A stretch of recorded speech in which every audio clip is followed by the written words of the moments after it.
안녕하세요. 책 읽어주는 캘리그라퍼입니다.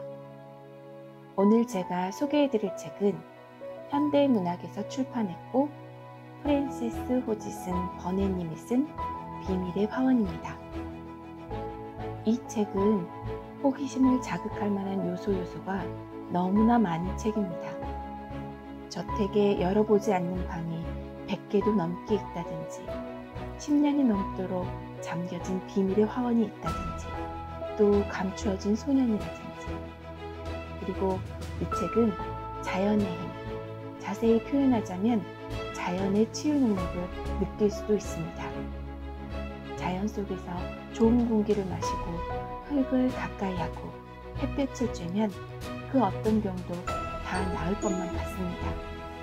우리의 주인공들이 그러하니까요. 여러분은 어렸을 때 어떤 아지트를 갖고 있었나요? 저는 비가 오면 우산 두세 개를 삥 둘러놓고 앉으면 그 우산 속 공간이 날 보호해주는 것도 같고 우산 속에서 듣는 빗소리도 좋고, 비 올 때 우산은 나만의 아지트가 되어주었습니다. 또 옛날 어렸을 때 집에 다락방이 있었는데 지금 드라마나 영화에 나오는 멋진 그런 공간은 아니었고요. 어린아이가 들어가도 설 수도 없고 앉을 수도 없는 엎드려야만 가능한 아주 낮은 다락방이라 하기엔 작은 창고가 벽 위쪽에 있었다고 보는 게 맞는 표현일 것 같습니다. 그리고 거기 엎드려서 쓰지 않는 물건을 만져보는 재미가 쏠쏠했습니다. 비밀의 화원의 황야나 정원, 동물에 관한 글을 읽으면 전 영국을 한 번도 가지 못했지만 글을 통해서 충분히 상상할 수 있고 딱 이런 느낌일 것 같다는 그림을 그려보기도 했습니다. 메리의 아픈 과거와 좋지 않은 행동들이 치유되는 과정, 콜린이 건강해져가고 희망을 갖게 되는 과정을 보면서 응원도 되고 기쁘고 또 나도 당장 밖을 나가서 산책을 하고 싶다는 생각도 들었습니다. 아픈 과거를 딛고 활기차게 변화하는 멋진 이야기가 꽉 채워진 영국의 멋진 정원을 엿볼 수 있는 비밀의 화원을 만나러 가시죠.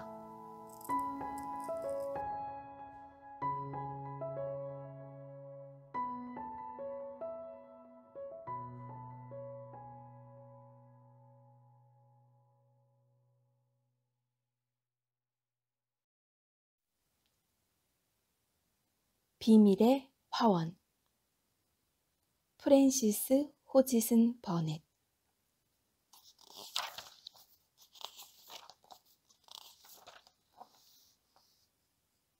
제1장. 모두 다 떠나고. 메리 레녹스가 고모부댁에 살러 미스 스웨이트, 미슬은 집박이란 뜻이고 스웨이트는 황무지를 개간하여 만든 목초지라는 뜻, 즉 이곳은 집박이가 울고 황무지 속에서 일군 마을이라는 의미를 갖고 있다. 장원에 갔을 때 모두들 메리를 보고 세상에서 제일로 정 안 가는 아이라고 하였다. 맞는 말이기는 했다. 작은 얼굴과 작은 체구는 삐쩍 말랐고 색이 옅은 머리는 성기였으며 얼굴 표정은 뚱했다. 머리카락도 노리끼리하고 얼굴도 노리끼리 했는데 인도에서 태어난지라 항상 이런저런 병을 달고 살았기 때문이었다. 메리의 아버지는 영국 정부 소속의 관리로 항상 바쁜 데다 본인이 몸이 편치 않았고 어머니는 아주 미인으로 파티에 나가고 유쾌한 사람들과 어울려 놀기만 좋아했다. 어머니는 딸을 원했던 적이 없어서 메리가 태어나자 아기를 아야, 인도인 유모의 손에 맡겨버렸다. 아야는 맴 사이브, 백인 마님의 비율을 맞추려면 아기를 가능한 한 마님의 눈길이 닿지 않는 곳에 두어야 한다는 사실을 깨달았다. 그래서 메리가 자주 아프고 칭얼대고 못생긴 아이였을 때는 방해가 되지 않도록 떨어져 자랐고 자주 아프고 칭얼대고 못생긴 아이로 아장아장 걸음마를 하게 되었을 때도 역시 방해가 되지 않도록 한 구석에서 살았다. 메리는 아야와 다른 인도인 하인들의 짙은 피부색 얼굴 말고는 익숙한 모습을 본 기억이 없었고, 그들은 아기가 울면 마님이 화를 낼까 두려워 항상 메리 말에 순순히 따르며 매사 자기 맘대로 할 수 있게 해주었다. 그래서 메리가 6살쯤 되었을 때는 세상에 보기 드물게 제멋대로고 자기만 아는 어린아이가 되어버렸다. 읽기와 쓰기를 가르치러 온 젊은 영국인 가정교사는 메리가 너무 싫었던 나머지 3달 만에 그만두었고, 빈자리를 채우러 온 다른 가정교사들 역시 항상 전임자만큼도 버티지 못하고 떠나고 말았다. 그러니 메리가 진심으로 책을 읽는 법을 배우고자 하지 않았다면 글자조차 익히지 못할 뻔했다. 9살 되던 해, 무시무시할 정도로 더웠던 어느 날, 아침에 메리는 약간 찌부듯한 기분으로 깨어났는데, 침대 옆에 서 있는 하인이 아야가 아닌 것을 보자 한층 더 앵돌아졌다. 왜 네가 온 거야? 메리는 낯선 여자에게 말했다. 너 여기 있는 거 싫어. 아야를 보내줘. 여자는 겁에 질린 얼굴을 하면서도 아야는 올 수 없다고 웅얼거릴 뿐이었다. 메리가 우라통을 터뜨리며 여자에게 덤벼들어 때리고 발로 차자 여자는 한층 더 겁먹은 표정을 지으며 아야가 아가씨를 모시러 올 수 없다는 말만 반복할 뿐이었다. 그날 아침에는 뭔가 수수께끼 같은 분위기가 감돌았다. 평소대로 질서정연하게 이루어지는 일이 하나도 없었고 원주민 하인 중 몇은 없어진 듯했다. 메리가 본 사람들은 잿빛 얼굴에 두려운 표정을 하고 슬금슬금 걸어다니거나 허둥댔다. 하지만 아무도 메리에게 아무 말해주지 않았고 아야는 오지도 않았다. 메리는 오전 내내 거의 혼자 있다시피 하다가 마침내 정원으로 어슬렁어슬렁 나가 베란다 가까이에서 나무 아래서 홀로 놀기 시작했다. 메리는 화단을 만드는 척하며 커다란 선홍색 히비스커스 꽃을 작은 흙더미 위에 꽂았다. 하지만 그러는 동안 점점 화가 치밀어 아야가 돌아오면 뭐라고 할지 어떤 욕을 해줄지 중얼거렸다. 돼지야! 돼지! 돼지 새끼야! 메리는 말해보았다. 이 동네 원주민들에게는 돼지라고 부르는 것이 가장 심한 욕이기 때문이었다. 메리가 이를 득득 깔면서 몇 번이고 이 말을 반복하고 있을 때 어머니가 어떤 사람과 함께 베란다로 나오는 소리가 들렸다. 어머니는 금발의 젊은 남자와 함께 있었고 두 사람은 서서 낯선 목소리로 소곤소곤 이야기를 나누었다. 메리는 소년처럼 보이는 이 금발 젊은이가 누군지 알았다. 영국에서 갓 온 아주 젊은 장교라는 소문을 들은 적이 있었다. 아이는 그를 쳐다보았다. 하지만 주로 바라본 대상은 엄마 쪽이었다. 메리는 엄마를 볼 기회가 있을 때마다 빤히 쳐다보는 습관이 있었다. 맴 사이브는 메리는 다른 어떤 호칭보다도 이 이름으로 어머니를 부르곤 했다. 키가 크고 늘씬하고 아름다운 사람으로 항상 예쁜 옷들을 입었기 때문이었다. 머리카락은 돌돌 말린 비단 같았고 섬세한 작은 코는 세상 일들을 죄다 무시하는 듯했으며 커다란 눈에는 웃음기가 돌았다. 어머니의 옷은 다 얇고 살랑거려서 메리는 레이스 투성이라고 말하곤 했다. 오늘 아침에는 레이스가 훨씬 더 많았지만 어머니의 눈에는 웃음기가 없었다. 커다란 눈은 두려운 빛을 띠고 애원하듯 금발 청년 사관의 얼굴을 올려다보았다. 그렇게 심해요? 그 정도예요? 메리는 엄마가 하는 말을 들었다. 심각해요. 젊은이는 떨리는 목소리로 대답했다. 심각합니다, 레녹스 부인.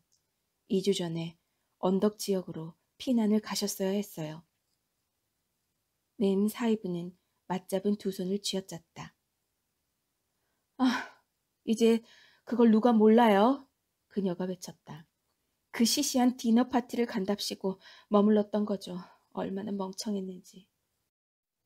바로 그 순간 시끄러운 울음소리가 하인 숙소에서 터져나와 어머니는 젊은이의 발을 꽉 잡았고 메리는 머리부터 발끝까지 떨면서 일어섰다. 울음소리는 점점 더 걷잡을 수 없어졌다. 뭐죠? 뭐예요? 레녹스 부인이 숨을 헐떡였다. 누군가 죽었네요. 청년 장교가 말했다. 대개 하인들 중에서도 발병한 사람이 있다는 이야기는 안 하셨잖아요. 몰랐어요. 맴 사이부가 외쳤다. 나랑 같이 가요. 같이 가자고요. 어머니는 몸을 돌리더니 집 안으로 뛰어들어갔다. 그 이후 소름 끼치는 일들이 벌어졌고 아침의 기이한 분위기가 메리에게도 설명이 되었다. 치명적인 콜레라가 발발했으며 사람들이 파리떼처럼 죽어갔다. 아야는 밤새 병에 시달렸고 오두막에서 하인들이 그처럼 통곡한 건 아야가 방금 죽었기 때문이었다. 다음 날이 되기도 전에 하인 3명이 더 죽었고 다른 하인들은 공포에 질려서 도망쳤다. 사방에는 공포가 넘쳤고 방갈로 곳곳에서 사람들이 죽어나갔다. 뒤죽박죽이 되어 수선스러운 둘째 날 동안 메리는 아이 방에 숨어서 모든 이에게 잊혔다. 아무도 메리를 생각하지 않았고 찾는 사람도 없었으며 메리가 전혀 알지 못하는 기이한 일들이 벌어졌다. 메리는 내쳐 울다가 자다가를 반복했다. 사람들이 아프고 이상하고 무서운 소리만 들린다는 것밖에 알 수가 없었다. 식당으로 슬금슬금 기어 들어가 보니 사람은 하나도 없었지만 식탁 위에는 반쯤 먹다만 음식들이 그대로 있었고 마치 저녁을 먹던 사람들이 웬일인가 갑자기 일어나느라 허둥지둥 밀어내기라도 한 양 의자와 접시가 흐트러져 있었다. 아이는 과일과 비스킷을 먹었고 목이 말라서 잔 위까지 찰랑찰랑 차있는 포도주를 마셨다. 포도주가 달콤한지라 메리는 그게 독한 술이라는 것을 몰랐다. 곧 졸음이 무겁게 밀려왔고 메리는 다시 아이 방으로 돌아갔다. 그리고 오두막에서 들려오는 울음소리와 허둥지둥 걸어다니는 발걸음 소리가 무서웠던 나머지 문을 꼭 닫았다. 포도주 때문에 몹시도 졸려서 눈을 채 뜨고 있을 수 없었다. 메리는 침대에 눕자마자 세상 모르고 잠이 들었다.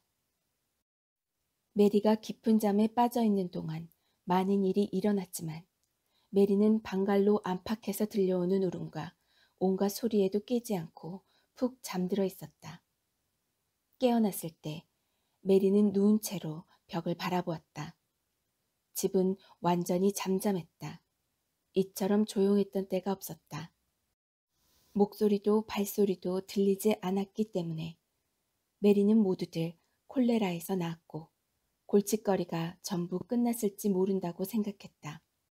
또 아야가 죽었으니 이제 누가 돌봐주나 싶기도 했다. 새 아야가 오겠지. 어쩌면 다른 이야기를 알지도 모른다. 옛날에 들었던 이야기는 이제 지겨웠다. 부모가 죽었다고 울음을 터뜨리진 않았다. 메리는 그다지 정이 많은 아이가 아니었고 누구도 그렇게 썩 좋아한 적이 없었다.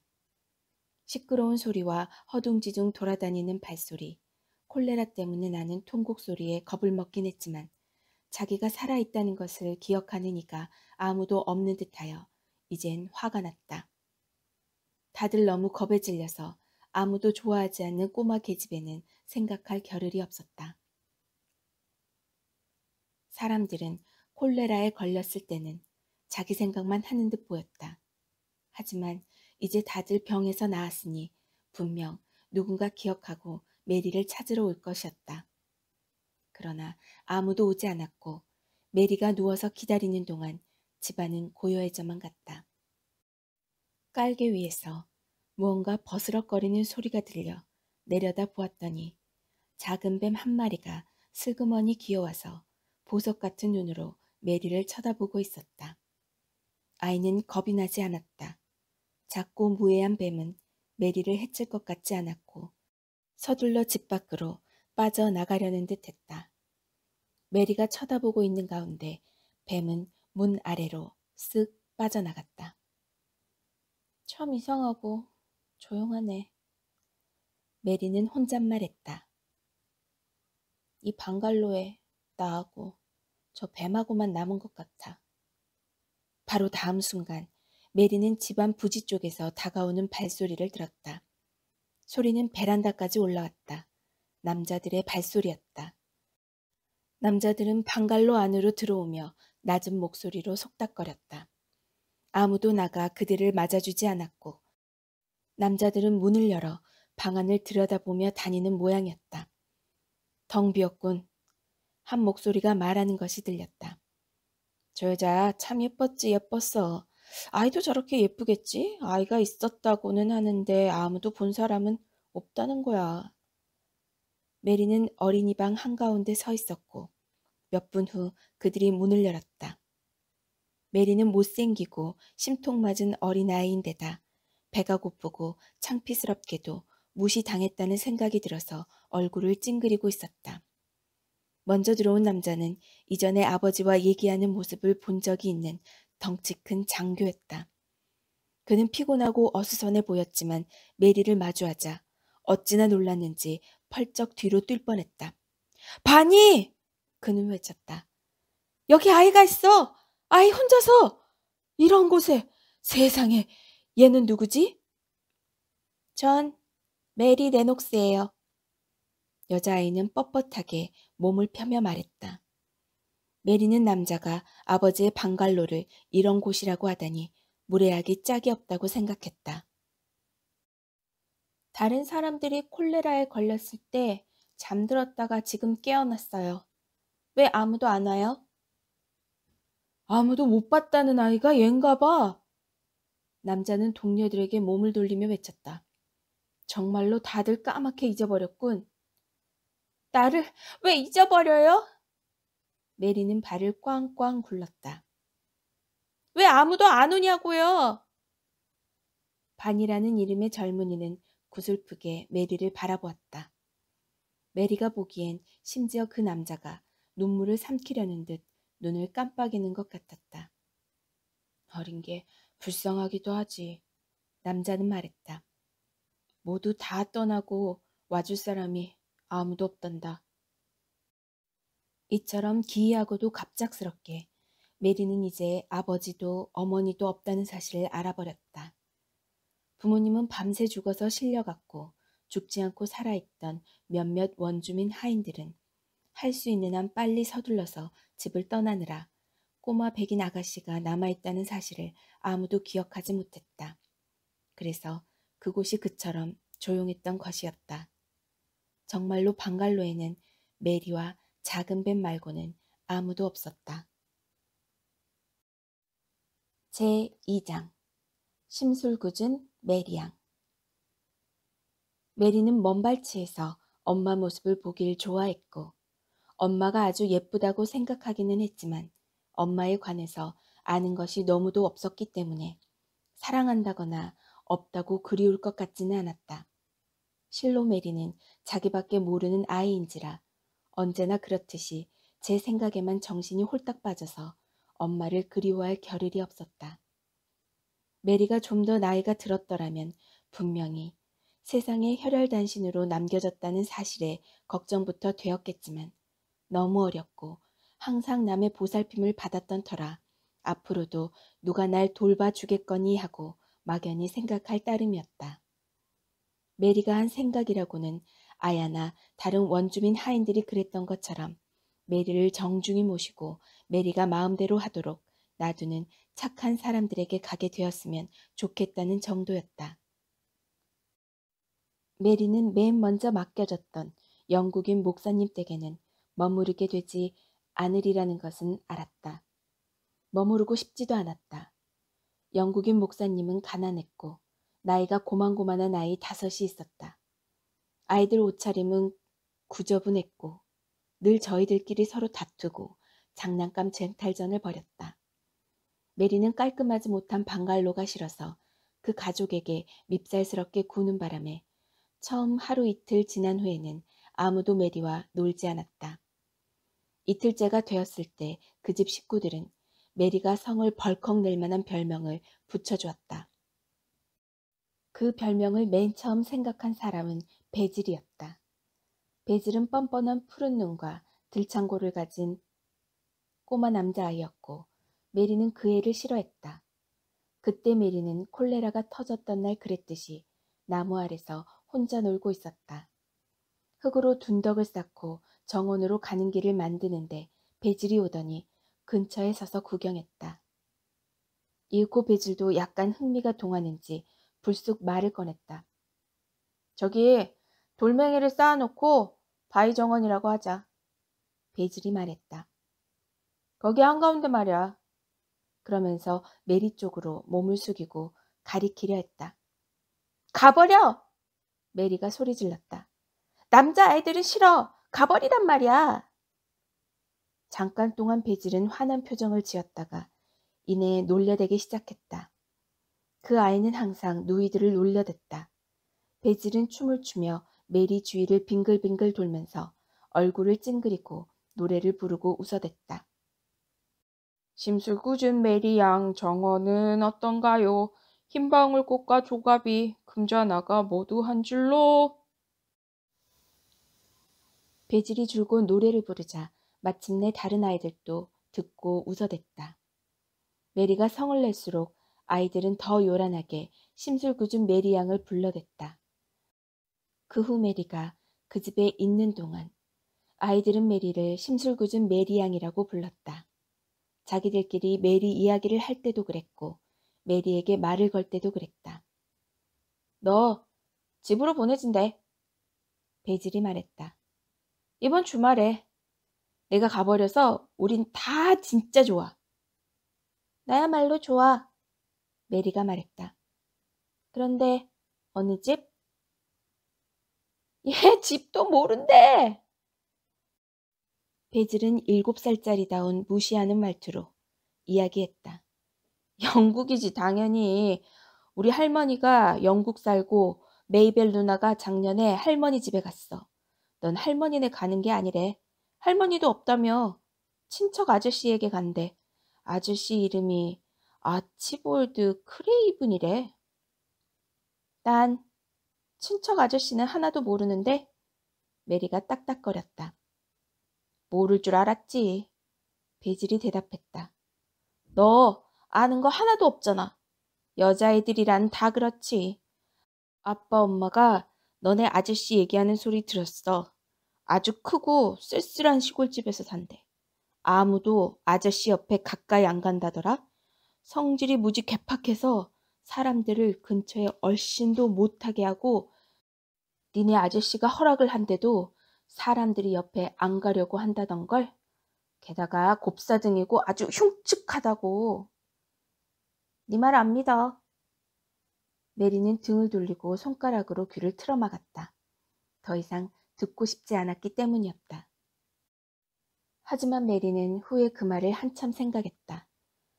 크로포드 부인이 그날 밤 며칠 뒤면 배를 타고 영국으로 가서 미스 스웨이트에 사는 친척 아저씨 아치볼드 크레이븐 씨에게 가게 된다고 말했을 때 메리는 돌처럼 무표정했고 고직스럽게 아무런 관심을 보이지 않아서 크로퍼드 식구들은 메리를 어떻게 생각해야 할지 몰랐다. 그들은 메리에게 친절하게 대하려고 했지만 메리는 크로퍼드 부인이 뽀뽀하려 하자 고개를 돌렸고 크로퍼드 씨가 어깨를 토닥였을 때는 뻣뻣하게 가만히 있었다. 예쁜 구석이 없는 아이예요. 크로퍼드 부인은 나중에 안 됐다는 듯 말했다. 그의 어머니는 참 예쁜 사람이었는데 예의도 발랐고 그런데 메리는 내가 본 아이 중에서도 참 정이 안 가지 뭐예요. 아이들이 다 걔를 심술궂은 메리양이라고 불러요. 못된 말이긴 하지만 그럴만하다 싶어요. 어쩌면 어머니가 그 예쁜 얼굴과 올바른 태도를 좀 더 자주 아이 방에 들러서 보여주었으면 메리도 예쁜 태도를 배웠을지 모르지. 참 슬프군. 그렇게 예쁜 사람은 이제 죽었고 많은 사람들은 그 사람에게 아이가 있었다는 것도 몰랐으니 말이야. 엄마가 애를 거의 보지도 않았나 봐요. 크로퍼드 부인이 한숨을 지었다. 아야가 죽고 나서 저 어린 것을 신경 쓰는 사람이라곤 하나 없었대요. 하인들은 다 도망가고 애 혼자 그 황량한 방갈로에 남겨졌다는 생각을 해봐요. 맥구르 대령은 문을 열었을 때 애가 방 한가운데 서 있는 걸 보고 간이 떨어질 만큼 놀랐다고 하더군요. 메리는 어떤 장교 부인의 보호를 받으며 영국으로 향하는 긴 항해를 떠났다. 장교 부인은 아이들을 기숙학교에 입학시키려고 데려가는 길이었다. 부인은 자기의 어린 아들과 딸에만 신경이 쏠려 있어서 런던에 도착해서 아치볼드 크레이븐 씨가 마중 보낸 여자에게 메리를 넘겨주자 속이 시원했다. 마중 나온 여인은 미스 스웨이트 장원의 가정부로서 메들록 부인이라는 이름이었다. 체구가 건장한 여자로 뺨이 아주 붉었고 검은 눈은 날카로웠다. 진 자줏빛 드레스 위에 가장자리에 흑옥 술 장식이 달린 검은 비단 망토를 둘렀다. 검은 보닛, 턱 밑에서 끈을 묶게 되어 있는 모자, 애는 위로 곤두선 자주색 벨벳꽃이 달려 있어서 부인의 머리를 움직일 때마다 까닥거렸다. 메리는 부인이 전혀 마음에 들지 않았지만 어차피 메리가 사람을 좋아하는 경우 자체가 드물었으므로 그렇게 놀랄 만한 일도 아니었다. 게다가 메릴록 부인도 메리를 딱히 좋게 여기지 않는 기색이 역력했다. 맙소사, 평범하게도 생긴 어린애네요. 부인이 말했다. 그 어머니는 예뻤다고 들었는데 딸에게는 미모를 별로 물려주지 않았나 봐요. 그렇죠? 나이가 들면 애도 나아질지 모르죠. 장교 부인은 사람 좋게 말했다. 게다가 이처럼 혈색이 나쁘지 않고 표정만 좀 더 예쁘게 지으면 아이 외모도 괜찮을 거예요. 아이들은 많이 변하니까요. 그러자면 참 많이 변해야겠는데요. 메릴록 부인이 대꾸했다. 게다가 미스 스웨이트는 애들이 나아질 만한 곳이 아니라서 굳이 말하자면 말이죠. 세 사람은 어떤 호텔로 들어왔고 메리는 약간 떨어져 창가에 서 있었기 때문에 두 부인은 자기들이 나누는 이야기가 메리에겐 들리지 않는다고 생각했다. 메리는 지나가는 버스와 택시, 사람들을 바라보았지만 두 부인이 하는 얘기도 똑똑히 잘 들었고 그로 인해 친척 아저씨와 아저씨가 산다는 곳에 대해서 호기심을 가지게 되었다. 거기는 어떤 곳이고 친척 아저씨는 어떤 분일까? 곱사등이가 뭐였지? 메리는 한 번도 그런 사람을 본 적이 없었다. 어쩌면 인도에는 곱사등이가 없는지도 몰랐다. 메리는 남의 집을 이리저리 옮겨 다니게 되고 아야도 곁에 없자 점점 쓸쓸해졌고 이제까지 해보지 않은 기이한 생각들을 하게 되었다. 메리는 아버지와 어머니가 살아 계셨을 때도 어째서 누구의 품 안에 있었던 것 같지 않았는지 궁금증이 일기 시작했다. 다른 아이들은 다들 부모님의 품 안에 있는 듯 했지만 메리는 한 번도 정말로 누군가의 어린 딸로서 지낸 적이 없는 것 같았다. 메리에게는 하인이 있었고 음식도 옷도 충분했지만 아무도 관심을 기울여 주지 않았다. 메리는 자기가 정이 가지 않는 아이기 때문에 그랬다는 것을 알지 못했다. 물론 그땐 자기가 정이 가지 않는 아이라는 것도 알지 못했다. 종종 다른 사람들이 그렇다고 생각하긴 했지만 자기 자신이 그럴 줄은 몰랐다. 메리는 메들록 부인이야말로 이제껏 본 중에 가장 정이 가지 않는 사람이라고 생각했다. 평범하고 상기된 얼굴과 평범하고 고급스러운 보닛. 다음날 둘이 요크셔로 떠날 때 메리는 여관을 지나 객차로 걸어가면서 고개를 꼿꼿이 들었고 부인과 일행인 양 보이고 싶지 않아서 될 수 있는 한 멀찍이 떨어져 걸었다. 사람들이 자기를 매들록 부인의 딸이라고 여길지도 모른다는 생각을 하니 화가 날 것만 같았다. 하지만 매들록 부인은 메리가 어떻든 무슨 생각을 하든 조금도 개의하지 않았다. 부인은 어린애들이 짓거리는 헛소리를 봐주지 않는 성격의 여자였다. 적어도 누가 물어보면 저렇게 대답을 할 것이었다. 부인은 여동생 마리아의 딸이 결혼하는 시기에 공교롭게도 런던에 가고 싶지는 않았다. 하지만 미스 스웨이트의 장원의 가정부로서 편안하고 보수도 두둑한 직책을 맡고 있었으므로 그 자리를 유지하려면 아치볼드 크레이븐 씨가 하라는 대로 즉시 따르는 수밖에 없었다. 감히 이 일을 제기할 생각조차 하지 못했다. 레녹스 대위와 그 부인이 콜레라로 죽었소. 크레이븐 씨는 평소대로 짧고 냉담하게 말했다. 레녹스 대위는 내 아내의 오빠였고 나는 그들 딸의 후견이니요. 아이를 여기로 데려와야 해요. 부인이 가서 직접 데려와요. 그래서 부인은 작은 트렁크에 짐을 싸서 길을 떠났다. 메리는 객차 구석에 앉아 못난 얼굴로 짜증을 냈다. 읽을 거리도 볼 거리도 없었으며 검은 장갑을 낀 깡마른 두 손을 쁘게 무릎 위에 놓았다. 검은 옷 때문에 피부색이 더 누룩게하게 보였으며 힘없이 늘어진 옅은 머리가 까만 크레이프, 겉면에 오글오글한 잔주름을 잡은 얇고 가벼운 직물, 모자 아래로 삐져나와 헝클어졌다. 평생 살면서 저렇게 망친 아이는 처음 보네. 멜록 부인은 생각했다. 망치다는 건 요크셔 말로 버릇없고 뿌르퉁하다는 뜻이었다. 부인은 그렇게 꼼짝도 않고 가만히 앉아있는 아이를 본 적이 없었다. 메리를 보고 있다가 진력이 난 부인은 마침내 무뚝뚝하고도 엄격한 목소리로 말하기 시작했다. 아가씨가 가게 될 곳에 대해서 말을 좀 해주는 게 좋겠군요. 부인은 말했다. 아가씨 고모부님에 대해 아는 게 있나요? 아니요. 메리가 대답했다. 아버님이나 어머님께서 저희 주인님 이야기하는 것 들은 적 없나요? 없어요. 메리는 얼굴을 찡그리며 말했다. 찡그린 이유는 어머니나 아버지가 딱히 무엇에 대해서 메리에게 이야기해 준 적이 없다는 사실이 떠올랐기 때문이었다. 분명히 부모님은 메리에게 무슨 얘기도 한 적이 없었다.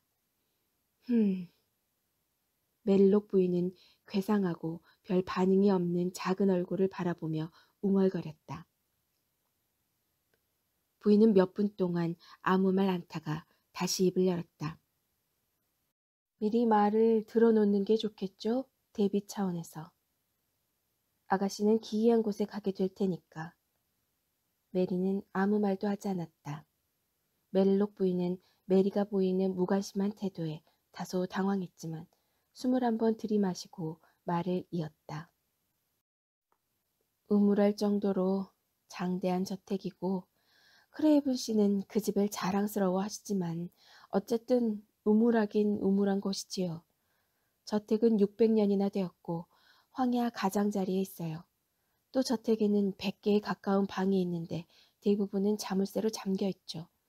그림과 오래된 고급 가구, 몇 세대를 거친 물건들도 있고요.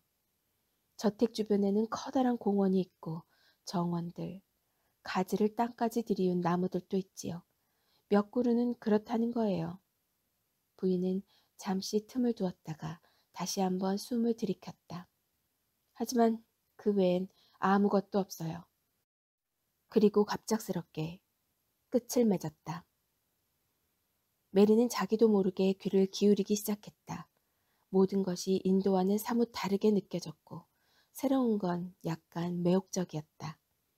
하지만 메리는 관심이 있는 티를 내고 싶지 않았다. 그런 점이 바로 안타깝게도 메리에게 정이 가지 않는 이유 중 하나였다. 그래서 메리는 가만히 앉아 있었다. 메릴록 부인이 말했다. 어떻게 생각해요? 아무 생각도 안 해요. 메리는 대답했다. 그런 것들에 대해선 아무것도 모르니까요. 이 말에 메들록 부인은 짧게 웃음을 터뜨렸다. 하! 부인이 말했다. 어린 아가씨가 할머니 같네요. 신경 안 쓰여요? 무슨 상관이에요? 메리가 대답했다. 내가 신경을 쓰건 안 쓰건? 그 말은 맞네요. 메들록 부인이 말했다. 상관이 없죠. 어째서 아가씨를 미스 스웨이트에 두기로 했는지는 저도 모르겠네요. 그게 가장 쉬운 방법이기 때문이라는 이유 말고는. 아가씨 고모부님은 아마 굳이 수고롭게 아가씨 일에 상관하지 않으실 거예요. 주인님은 누구에게든 상관하는 분은 아니시니까. 메들록 부인은 때마침 무엇이 생각났다는 듯 말을 멈췄다. 주인님은 등이 굽었답니다. 부인은 말했다. 그 탓에 삐뚤어지셨지요. 젊으셨을 땐 매사에 삐딱하셨고 결혼하실 때까지만 해도 돈이나 대저택은 아무 쓸모도 없다 여기셨어요. 메리는 관심을 보이지 않을 작정이었지만 눈이 부인 쪽으로 저절로 돌아갔다. 곱사등이가 결혼을 할 수 있다고는 생각해 보지 않았기 때문에 살짝 놀랐다. 메들록 부인은 이를 눈치챘고 원래 수다스러운 여자였던 터라 한층 신이 나서 말을 이었다. 어쨌든 이런 식으로 이야기를 하다 보면 시간은 가기 마련이었다. 마님은 다정하고 예쁜 분이셨죠. 그래서 주인님은 마님이 원하는 거라면 풀 한 포기까지 가져다 주기 위해서 전 세계를 돌아다닐 수 있을 정도였어요. 아무도 마님이 주인님과 결혼하리라고는 생각하지 않았지만 두 분은 결혼을 하셨죠. 사람들은 마님이 주인님의 돈을 보고 결혼했다고 하지만 그렇지 않았어요. 마님은 그런 분이 아니었죠. 메들록 부인은 단언했다. 마님이 돌아가셨을 때에 메리는 자기도 모르게 살짝 움찔했다. 아, 돌아가셨어요? 메리는 그럴 작정은 아니었지만 소리를 질렀다. 언젠가 읽었던 프랑스 동화 고수머리 리케가 생각났다. 그 동화는 불쌍한 곱사등이와 아름다운 공주가 나오는 이야기였고 그 덕에 메리는 갑자기 아츠볼드 크레이븐 씨가 가여워졌다. 네, 돌아가셨답니다. 부인이 대답했다. 그래서 주인님은 이전보다 한층 더 괴팍해지셨지요. 이제 아무에게도 관심을 보이지 않는답니다. 사람들을 만나려 하지 않아요. 되게 남들을 멀리 하시죠. 미스 스웨이트에 있을 때는 서관에 혼자 틀어박혀서 피처 씨 말고는 아무도 들여보내지 않으세요. 피처 씨는 이제 나이가 꽤 들었지만 젊었을 적부터 주인님을 돌봐왔던 터라 요령을 안답니다. 메들록 부인의 이야기는 책에나 나올 법하게 들렸고 메리의 기운을 북돋아주지도 못했다. 방이 100개나 있는 집이지만 거의 자물쇠로 잠겨있다니. 황야 가장자리에 있는 집이라니. 황야가 뭔지는 몰라도 쓸쓸하게 들렸다. 또 혼자 틀어박힌 등이 굽은 사람이라니. 메리는 입술을 앙다물고 창밖을 내다보았다. 꽤나 마침 맞게도 빗줄기가 쏟아져 회색 빗금을 그리고 유리창 위에 튀며 줄줄 흘러내렸다. 예쁜 아내가 아직도 살아있었다면 메리의 어머니 같은 존재가 되어 여기저기 드나들고 레이스 투성이인 드레스를 입고 파티에 다니면서 주위를 명랑하게 만들었겠지. 하지만 이제 그 고모님은 그 집에는 없었다. 주인님을 만나게 되리란 기대는 할 필요 없어요. 10중 8구 만나지 못할 테니까. 메들록 부인이 말했다. 또 사람들이 말을 걸 거라는 생각은 안 해도 돼요. 혼자서 놀고 알아서 자기 앞가림을 해야 할 거예요. 어떤 방에는 들어갈 수 있고 어떤 방에는 가면 안 되는지 알려드릴 거예요. 정원은 충분히 넓으니까. 하지만 집에 있을 때는 어슬렁거리고 헤집고 다니면 안 된답니다. 크레이븐 씨가 못하게 하실 테니. 헤집고 다니고 싶지도 않아요. 매사에 삐딱한 꼬마 메리가 말했다. 아츠볼드 크레이븐 씨를 갑작스레 가엾게 여겼던 것과 마찬가지로 그 마음이 갑자기 싹 달아났다. 성격이 그렇게 불쾌한 사람이니 그런 일들을 다 당해도 싸다는 생각이 들기 시작했다. 그런 후 메리는 물이 줄줄 흐르는 객실 차창으로 고개를 돌려 언제까지나 쏟아질 듯한 회색 폭풍우를 내다보았다. 어찌나 오래 빤히 바라보았는지 회색이 눈앞에서 점점 무거워졌고 메리는 마침내 잠에 빠져들고 말았다.